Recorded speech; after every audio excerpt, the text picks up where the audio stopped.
friend and I, Giovanni and myself, created a collaboration called Almosphere, and so the intention behind that is to create atmospheres that connect people to their soul, others, and the cause of peace. We created this structure so that it could be transported. It's easily assembled and broken down, and it references the structures that are typical of the Philippines, which is the bahay kubo. And we really wanted to understand the experiences in those structures. So we were using the qualities of the bamboo material, the pitched roof, how the light hits the canopy of the trees, the Bayanihan spirit of building, the community spirit of building. Because of my architectural background, I'm really interested in creating more public art and installations, and really understanding how public art and installations can activate space. Using bamboo here in New York City creates kind of this juxtaposition against the New York City infrastructure, so the steel and the concrete. And for me, it represented the diaspora and how our experiences here coming to the US is so different, and how we have to navigate these different environments here in New York. I am one of the artists involved with this project called Oras Na. I'm the person responsible for the tsinelas that are inside of the art home, as well as the looping animation on the back side of the art home. So the title of this project is Oras Na, and it takes its name from the labor union in Marikina that formed in about the 1930s. They were shoemakers that were organizing under them feeling squeezed by foreign manufacturers in the shoe industry. And so the workshop that I've designed, it introduces people to the history behind footwear and class, and how those two things are very much aligned throughout the history of the Philippines, and asking them to create their own tsinelas that express themselves, that are removed from notions of class, consumerism, or branding that we are always inundated with, and asking them to create something that's important to them. I think it's so important for art to have an audience, and for that artwork to be where that audience is located. I think a lot of times we think of art only existing in museums, galleries, very white spaces, and I think that in a lot of ways it kind of changes our perception of who is making art or who is art for. But to have it here on this corner of this very, very populated intersection, having strangers feel welcome to come in, and having workshops where people are engaging with each other and talking with each other, I think that's where art is most impactful. We've partnered before with Little Manila Queens for our project last year, which was Meal to Heal, where we partnered with local businesses and was able to provide food to our healthcare workers. And so we did that for 20 weeks straight. And so this year, they approached us asking if we'd be able to help out with today, it being Philippine Independence Day. It's one of the first times we're actually getting out into the community. So we wanted to be able to hear from them, kind of find out what's going on in our community, and basically let each other unpack everything that's been happening. And so hopefully we can get to know each other more, and also talk about some of the ways that we can work together as a community. It's really wonderful to be able to sit down on a ballet with all these people coming from everywhere, here and there, and to be able to share and speak with each other and to experience each other's humanity while creating tsinelas, creating these slippers in a setup that I kind of missed having moved here from Manila. It was nice to see people passing by who were not familiar or didn't even know that this event was going to happen, and for art to be engaged with by passers-by, which is how it ought to be, I believe. And that's something that I really like, and I'd like to see so much more of that. It's natural for all the participants to reflect. A lot of issues have come up for people when you think about discipline, and in the Filipino community, if you've been disciplined by your parents, it's either the tsinelas or it is the valis, the belt. So people are reflecting on that.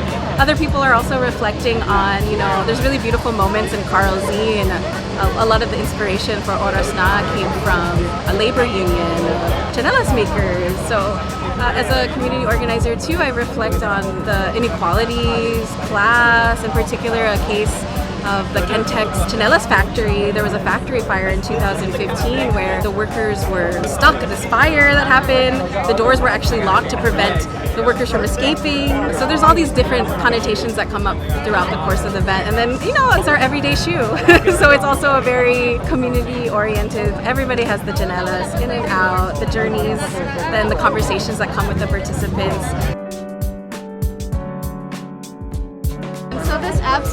sort of tsinelas really has a lot of blade influences. There's a lot of weaponry, blood, brown skin, and a lot of it really has to do with the fact that as a child, if you were ever hit with tsinelas, this is more of a symbol of reclaiming that time and healing that, because from violence we really understand our queer selves. Coming over here and seeing that there was a whole house that was created in this triangle, that was a special thing. I took my bicycle here, so I never see this up here. When we were talking and making the chinela, we were talking about community and coming together, and specifically the creation of homes in the Philippines, and how in the Philippines, when you have a home and you need to move it, you actually have to ask for help from your community to physically put the home on your shoulders and move it to a new destination.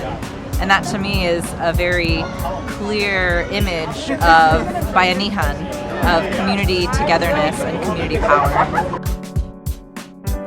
Since 2017, I've been doing a lot of pro bono work for the community, particularly for immigration, know your rights, seminars, and also holding webinars like the pandemic unemployment compensation and also the eviction and moratorium. I felt that it's really great to do the tsinelas and really to understand also, at least for me, that the reality in the Philippines is that it's a tsinelas majority, meaning that majority of the people live in poverty and that they are more acquainted with tsinelas. If we can only not just utilize footwear but build from it and make sure that we have leadership that does not oppress people, those are the thoughts that made me think of my country today, June 12, as I look at the tsinelas.